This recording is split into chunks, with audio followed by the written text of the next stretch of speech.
Hi hello V for victory ചാനലിലേക്ക് എല്ലാവർക്കും സ്വാഗതം. എന്തൊക്കെ ചെയ്തു കഴിഞ്ഞാൽ നമുക്ക് ദിവസം മുഴുവനും പോസിറ്റീവായിരിക്കാമെന്ന് നോക്കാം. 3 കാര്യങ്ങൾ നമ്മൾ ശ്രദ്ധിച്ചാൽ മതി, നമുക്ക് പോസിറ്റീവായിട്ടിരിക്കാൻ പറ്റും. ഒന്നാമത്തെ കാര്യം എന്ന് പറയുന്നത് നമ്മൾ പോസിറ്റീവായിട്ട് പ്രവർത്തിക്കുക. രണ്ടാമത്തേത് പോസിറ്റീവായിട്ട് ചിന്തിക്കുക. മൂന്നാമത്തേത് പോസിറ്റീവായിട്ട് തിങ്ക് ചെയ്യുക. അപ്പം ആദ്യത്തെ 2 ഓക്കെ, നമുക്ക് പോസിറ്റീവായിട്ട് പ്രവർത്തിക്കാനും സംസാരിക്കാനും ഒക്കെ പറ്റും. മൂന്നാമത്തേത് പോസിറ്റീവായിട്ട് തിങ്ക് ചെയ്യുക എന്നുള്ളത് ഇച്ചിരി പ്രയാസമാണ്. അത് നമ്മൾ പ്രാക്ടീസ് ചെയ്തെങ്കിലേ പറ്റത്തുള്ളൂ. അപ്പം ഒന്നാമത്തെ കാര്യം പോസിറ്റീവായിട്ട് പ്രവർത്തിക്കുക എന്ന് പറഞ്ഞു കഴിഞ്ഞാൽ, ഒരു ദിവസം എടുത്തു കഴിഞ്ഞാൽ അത് അതിരാവിലെ നമ്മൾ എഴുന്നേൽക്കുക. അതിരാവിലെ നമ്മൾ എഴുന്നേറ്റ് കഴിഞ്ഞാൽ നമ്മുടെ എല്ലാ കാര്യങ്ങളും സമയത്തിന് നടക്കും, അല്ലേ? അത് തന്നെ ഒരു പോസിറ്റീവ് ആയിട്ടുള്ള കാര്യമല്ലേ. അപ്പോൾ അതിൻ്റെ ഓപ്പോസിറ്റ് എന്താ, നമ്മൾ ലേറ്റായിട്ട് എഴുന്നേൽക്കുക. ലേറ്റായിട്ട് എഴുന്നേറ്റ് കഴിഞ്ഞാൽ നമ്മുടെ കാര്യങ്ങളൊന്നും സമയത്തിന് നടക്കത്തില്ല. പിന്നെ നമുക്ക് ദേഷ്യം വരും, നമ്മൾ വഴക്കുണ്ടാക്കും, നമുക്ക് സമയത്തിന് എത്തേണ്ടുന്നിടത്ത് എത്താൻ പറ്റത്തില്ല. അങ്ങനെയൊക്കെ ഒരുപാട് കാര്യങ്ങളുണ്ട്. പിന്നെ വണ്ടിയൊക്കെ ഡ്രൈവ് ചെയ്ത് പോകുന്നവർക്കാണെങ്കിൽ അതിൻ്റേതായുള്ള പ്രശ്നങ്ങൾ. അപ്പം അതിനെന്ത് ചെയ്യണം, അതിരാവിലെ അങ്ങ് എഴുന്നേറ്റേക്കണം. അത് പോസിറ്റീവായ ഒരു കാര്യമായില്ല. അത് കഴിഞ്ഞിട്ട് പിന്നെ നമ്മൾ ചെയ്യേണ്ടത്, നമ്മുടെ രാവിലത്തെ പ്രഭാത കൃത്യങ്ങളൊക്കെ ചെയ്ത് കഴിഞ്ഞേച്ച് നമ്മളൊരു 5 മിനിറ്റ് പ്രാർത്ഥിക്കണം. ഇപ്പം അതിരാവിലെ എഴുന്നേറ്റ് യോഗയും ഈ മെഡിറ്റേഷനൊക്കെ ചെയ്യുന്നവരൊക്കെ കാണുമായിരിക്കും. അത് അല്ലാതുള്ളവർ ഈ ഒരു 5 മിനിറ്റ് പ്രാർത്ഥിച്ചാലും മതി. 5 മിനിറ്റ് പ്രാർത്ഥന എന്ന് പറയുമ്പോഴത്തേനും നമുക്ക് ആ ദിവസം മുഴുവനും നമുക്കൊരു പോസിറ്റീവ് എനർജിയാണ് കിട്ടുന്നത്. അപ്പോൾ അത് ചെയ്യണം. പിന്നത്തേന്ന് പറയുന്നത്, നമ്മുടെ വീടും പരിസരവും നല്ല വൃത്തിയായിട്ട് സൂക്ഷിക്കുക. നമ്മുടെ വീടും പരിസരവും നമ്മൾ വൃത്തികേടായിട്ടിട്ട് കഴിഞ്ഞാൽ നമുക്കൊരു നെഗറ്റീവ് എനർജി അല്ലേ അവിടെ ഉണ്ടാകുന്നത്. അപ്പോൾ നമ്മൾ എന്ത് ചെയ്യണം, വീടും പരിസരവും എത്ര കഷ്ടപ്പെട്ടിട്ടാണെങ്കിലും വൃത്തിയായിട്ട് സൂക്ഷിക്കണം. അത് പിന്നത്തേത്, നമ്മൾ വൃത്തിയുള്ളവരായിരിക്കുക. നമ്മൾ വൃത്തിയുള്ള വസ്ത്രങ്ങൾ ധരിക്കുക. പിന്നത്തേത്, നമ്മൾ വൃത്തിയുള്ള ഭക്ഷണം ഉണ്ടാക്കി കഴിക്കുക. അഴുക്കായതും കേടായതുമായ സാധനങ്ങളൊന്നും ഉപയോഗിക്കരുത്.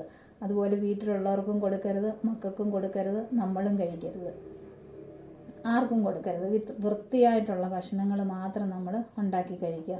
അത്രയും ബേസായിട്ടുള്ള കാര്യങ്ങളാണ്. അത്രയും നമ്മൾ ചെയ്ത് കഴിഞ്ഞാൽ തന്നെ ഉണ്ടല്ലോ, പിന്നെ നമ്മുടെ ബാക്കി എല്ലാ കാര്യങ്ങളും പോസിറ്റീവായിട്ട് തന്നെ പൊക്കോടും. അതിന് പ്രത്യേകിച്ച് നമ്മൾ ഒന്നും ആലോചിക്കേണ്ട കാര്യമൊന്നുമില്ല. നമ്മൾ എന്തൊക്കെ ചെയ്യണം, നമ്മളെ ബുദ്ധിപരമായിട്ട് നമുക്ക് പ്രവർത്തിക്കാനും നമ്മുടെ മനസ്സ് ഭയങ്കര പീസാക്കി വെച്ചുകൊണ്ട് നമുക്ക് എല്ലാ കാര്യങ്ങളും നല്ല സംയമനത്തോടെ ചെയ്തു പോകാനുള്ള ഒരു എനർജിയാണ് അതിനകത്തു നിന്ന് കിട്ടുന്നത്. പിന്നെന്ന് പറയുന്നത്, നമ്മൾ പോസിറ്റീവായിട്ട് സംസാരിക്കുക.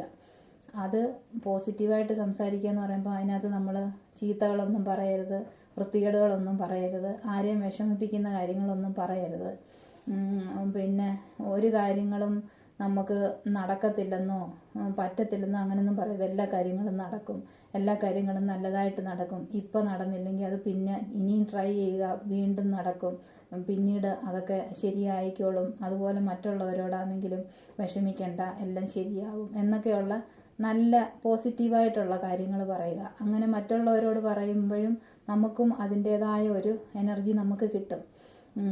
പിന്നത്തേതാ ഈ പോസിറ്റീവായിട്ട് ചിന്തിക്കുക എന്നുള്ളത്. അതിന് ഇച്ചിരി പ്രയാസമാണ്. കൂടുതലും നമ്മുടെ മനസ്സിൽ നെഗറ്റീവ് ചിന്തകളായിരിക്കും വരുന്നത്. അതൊക്കെ എല്ലാവർക്കും അങ്ങനെ, ആ മനുഷ്യ സഹജമാണ്. അതിനെ നമ്മൾ പ്രാക്ടീസ് ചെയ്ത് മാറ്റിയെടുക്കണം.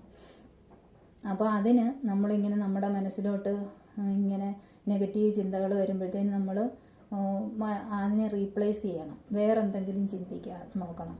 അത് പറ്റത്തില്ലെങ്കിൽ മറ്റെന്തെങ്കിലും ചിന്തിക്കാൻ നോക്കണം. അങ്ങനെ നമ്മൾ പ്രാക്ടീസ് ചെയ്ത് നോക്കണം. പറ്റത്തില്ലെങ്കിൽ ഇട്ടേച്ച് പോയേക്കണം, പോയി വേറെ വല്ല പണിയും നോക്കണം. നമ്മുടെ എന്തെങ്കിലും ജോലികളൊക്കെ ചെയ്യാനുള്ളതൊക്കെ അങ്ങ് ചെയ്യണം. പിന്നെയും വീണ്ടും നമ്മൾ നെഗറ്റീവ് ചിന്തകൾ വരുമ്പോഴത്തേക്കിന് നമ്മൾ മറ്റ് ചിന്തകളെ നമ്മുടെ മനസ്സിൽ കൊണ്ടുവരാൻ നോക്കണം. അങ്ങനെ കുറച്ച് പ്രാക്ടീസ് ചെയ്ത് കഴിയുമ്പം നമുക്ക് അതും ആയിക്കോളും. പിന്നെ നമ്മൾ നല്ല താങ്ക്ഫുൾ ആയിരിക്കണം. നമുക്കുള്ളതിൽ നമ്മൾ സന്തോഷമായിരിക്കണം. പിന്നെ ഓരോ ദിവസങ്ങളിലും നമ്മുടെ എന്തൊക്കെ കാര്യങ്ങൾ നല്ലതായിട്ട് നടന്ന് അതൊക്കെ നമ്മൾ ഓർക്കണം എപ്പോഴും. അല്ലാതെ നമ്മുടെ കാര്യങ്ങൾ നടന്നു കഴിഞ്ഞാൽ പിന്നെ നമ്മൾ അതേപ്പറ്റി ചിന്തിക്കാതിരിക്കുകയെന്ന് ചെയ്യരുത്. നമ്മുടെ നല്ല കാര്യങ്ങൾ, നമ്മളെപ്പോഴും ഈ അഴുക്ക് കാര്യങ്ങളല്ലയോ ആലോചിക്കുന്നത്.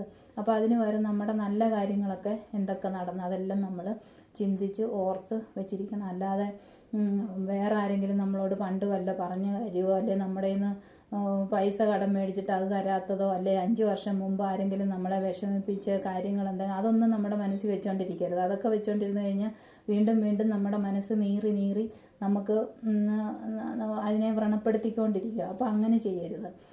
ഇങ്ങനെയൊക്കെയുള്ള കാര്യങ്ങൾ ചിന്തിച്ചുകൊണ്ടിരിക്കുക. ഇത്രയൊക്കെ ആയിക്കഴിഞ്ഞാൽ തന്നെ നമുക്ക് പോസിറ്റീവായിട്ടിരിക്കാൻ പറ്റും. പിന്നെ നമ്മൾ നമ്മുടെ പ്രകൃതി ഭംഗിയൊക്കെ ആസ്വദിക്കുക. പെറ്റ്സൊക്കെ ഉണ്ടെങ്കിൽ അതിനെയൊക്കെ വളർത്തുക. പെറ്റ്സിനെയൊക്കെ വളർത്തുമ്പോൾ പിന്നെ അതിനെ കറക്റ്റ് സമയത്തിന് ഡോക്ടറെ കാണിക്കുക, അതിന് ഡിവോമിങ് ഒക്കെ ചെയ്യുക, അതിന് വാക്സിനൊക്കെ കൊടുക്കുക. അങ്ങനെ വേണം അതിനെ വളർത്താൻ. പിന്നെ ബുക്സൊക്കെ വായിക്കുന്നവർക്കാണെങ്കിൽ ബുക്സൊക്കെ വായിക്കാം. അങ്ങനെ ഇത്രയും ഈ 3 കാര്യങ്ങൾ, പ്രധാനപ്പെട്ട ഈ 3 കാര്യങ്ങൾ നോക്കിയാൽ തന്നെ നമുക്ക് എപ്പോഴും പോസിറ്റീവായിട്ടിരിക്കാൻ പറ്റും. അതുകൊണ്ട് എല്ലാവരും പോസിറ്റീവായിട്ട് പ്രവർത്തിക്കുക, പോസിറ്റീവായിട്ട് സംസാരിക്കുക, പോസിറ്റീവായിട്ട് ചിന്തിക്കുക. അത്രയും ഇരുന്ന് കഴിഞ്ഞാൽ നമുക്കൊരു ദിവസം മുഴുവനും ഇരിക്കാൻ പറ്റും. അങ്ങനെ എല്ലാ ദിവസങ്ങളും ആയാൽ നമ്മൾ എന്നും പോസിറ്റീവായിട്ട് തന്നെ ആയിരിക്കും ഇരിക്കുന്നത്. ഓക്കെ, അപ്പം കേട്ടിരുന്ന എല്ലാവർക്കും താങ്ക് യു.